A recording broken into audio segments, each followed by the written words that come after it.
All right, welcome back to the Onebar and Lupagus show. I'm Onebar with Lupagus. This show, we're going to be doing our Vikings predictions. We got record predictions, player predictions, the whole ball of wax. This show is brought to you by BetUS. Fastest, easiest payouts, fantastic customer service 24/7. Link is down in the description. And best of all, 125% bonus on your first 3 deposits up to $2,000. Boom. Boom. Boom. Heck yeah. BetUS, that's where it's at. Subscribe to the channel, guys. Season's here. The season is upon us. If you're not a subscriber, you're not getting notified when we're dropping all these videos, breaking on the games this week. All kinds of fun shows coming up. It's going with the enemy returns. It's going to be great. All right, yes. And speaking of subscribing, we're doing a giveaway this week since it is the first game of the season. We got to celebrate. So, Fran Tarkenton signed jersey.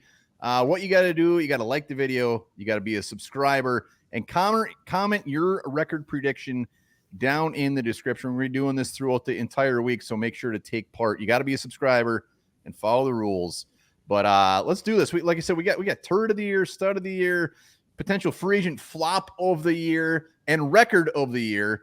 And that's the one I want to see down in the comments. And speaking of record, over at BetUS, as you can see, it is as simple as this. I'm not going to give mine away yet, but they have the Vikings right now 6.5 over under. Fair? Yeah, that's probably pretty fair. It's, we don't want it to be fair, but it's pretty fair. So the Vikings 6.5. Look at those poor Patriots 4.5. Yeah, see, if it was 4, that would be a slap in the face. But that would be a slap in the face. Link down in the description. All right, let's go. Let's start off with a nice spicy one. Who do we predict will be the best free agent signing of the year when all is said and done? We got a handful. Best, yeah, we do have a lot, and a lot of ways you can go with this one, but I'm going to go with the obvious one. I'm going with Jonathan Grenard. Kind of a quiet preseason, which is fine. Doesn't need to be making any splashes, but he is going to explode this year under Brian Flores' tutelage. He's part of a rotation. He's going to be fresh throughout the whole game. Grenard is going to just destroy and easily be the best free agent signing. Yeah, I mean, it's fair to say he exploded last year. I mean, 12.5 sacks. I think he's exploded. It's just how much even more he can even explode.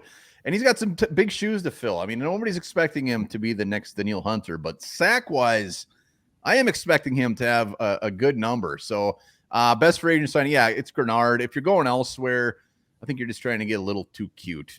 A little too cute. Different. So, Jonathan Grenard, let us know in the comments who yours is, especially if you want to win that Fran Tarkenton jersey. You got to be a subscriber. Biggest free agent flop, the one at the end, we're just going to be like, is Dean Lowry. The Dean Lowry Award. Still shocked he was so bad. I'll let you start on this one. Who is your biggest flop going to be? And we don't want them to flop. No. Usually when we say something like this, we get killed in the comments like, you don't know anything. Like we don't want them to flop. I'm going Shaq Griffin. He's been injured. He hasn't been out there much. Granted, he's a vet. He should be able to just hop right in there and do it. It's not like he's had his overall best seasons in the last few years. He's starting to get a little older, which is fine. But I think expectations are very high for him. So flop, in my mind, is just like, I don't even know if this guy's starting at the end of the season. We'll see. Maybe some guys are breathing down his neck, but like Nudie freaking McLaughlin. But I got Shaq Griffin. This was a tough one. Well, I like you said the injury. That could be something that lingers on. He's never fully healthy, never quite sees the field, never quite lives up to his potential as being our second corner on the depth chart. I think you know where I'm going with this one. It's Jerry freaking Tillery. I mean, unlike Griffin, I think he could start every game. I can see him with one tackle. One tackle. That's just me a stat line. So I'm not expecting him. No, per game, a tackle here, 1.5 tackles. I don't know. I have very low expectations. I think he will be this year's Dean Lowry. Jerry Tillery, a former first-round pick, just hasn't lived up to that potential. And I'd love to see him, hit it here. I'm just not a believer. And you got Levi Drake Rodriguez, Taki Taimani, other guys who could be getting on the field too. So Jerry Tillery. Well, here's my thing with your Tillery is that's not a flop. He's flopped his whole career. So that's you went easy. You went the easy route there. Expectations are so low for Jerry Tillery. I think I have him lower than anybody else. I don't think he's I mean, if I knew Tillery was in the mix, I would have said Tillery. No, you love him. You never would. I do love him, but my expectations are so low for him. I think he's gonna have a breakout season. It ain't gonna take much. It ain't gonna take much for him to do that.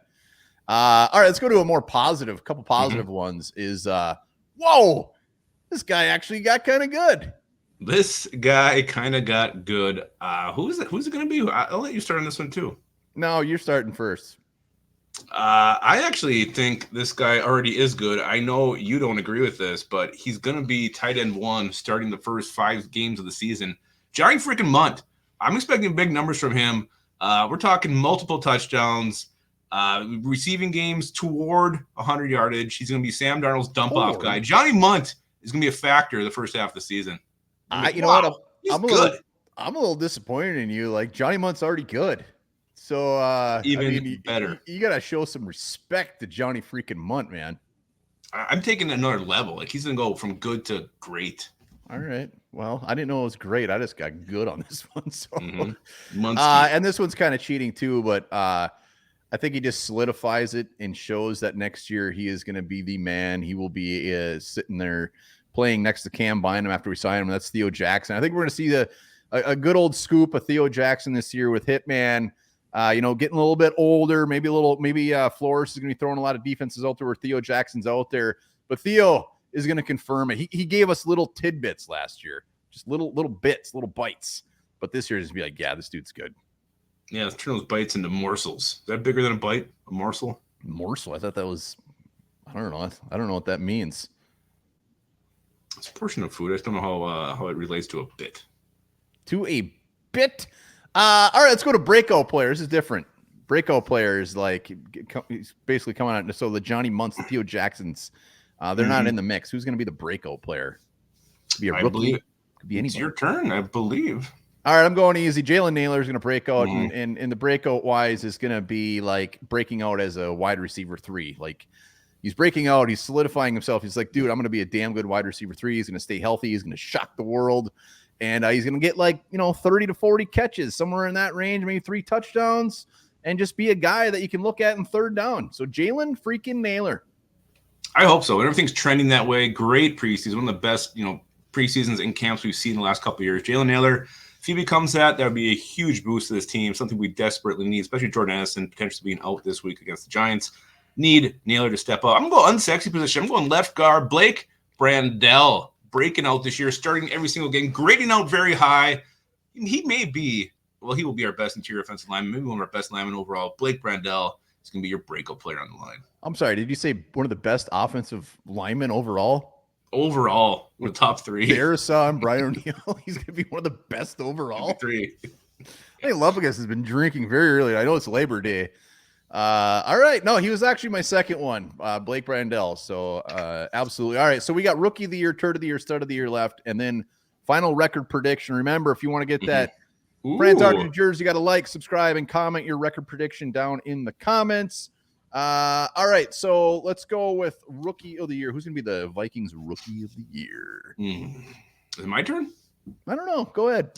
I think there's really only 2 options here. I'm going to go with Will Reichard. Willie Longballs is going to be the man. We've already seen it. The dude is just clutch. He's money. He's almost automatic. I know none of these games have counted yet, but everything we've seen has given us Vikings fans hope, and we are all believers that we finally have our kicker, Will Reichard. So many opportunities to kick field goals. I believe Dallas Turner's had a great year as well, but I think Will Reichard will be your rookie of the year at the end of it.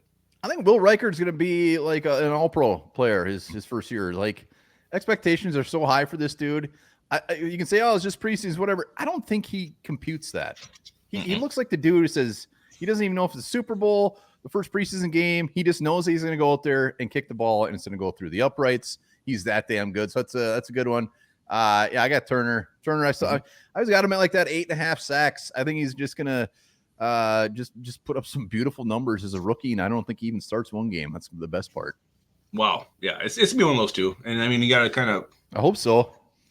Are sacks more important, game-changing than the field goals? That's what it's going to come down to in votes when these votes come in at the end of the year. I don't know if there's actually a vote for that. All right, we got turd and stud. So let's end on a good note. Who's the turd of the year for the Minnesota Vikings? Turd of the year. Wow. I forget. I think it's your turn to start. Ed Ingram. He's going to be everybody's turd. He's probably your turd. He's probably people in the comments right now said Ed Ingram's going to be the turd. It's too easy. If it was 3 years ago, it'd be Garrett Bradbury. Ed Ingram, unfortunately, is a new guy that we just despise on the offensive line. We don't think is very good. So I don't know if you're going anywhere else. I'd love to hear it. No, it has to be at Ingram. I was thinking of Caleb Evans, but I'm hoping we don't see him enough on the field to where he actually counts. Like, you have to have a certain amount of votes or whatever to actually get nominated for one of these awards. I don't think he's going to hit that benchmark. So, yeah, it's Ed Ingram. And not a great preseason for him out there, playing the whole, was it second or third preseason game? I think it was the second one. He didn't do very well. So, Ed Ingram, again, I wish there was a little bit something better behind him on the depth chart to really push him. I know Reisner will come back, but man, it could be a rough first 4 weeks.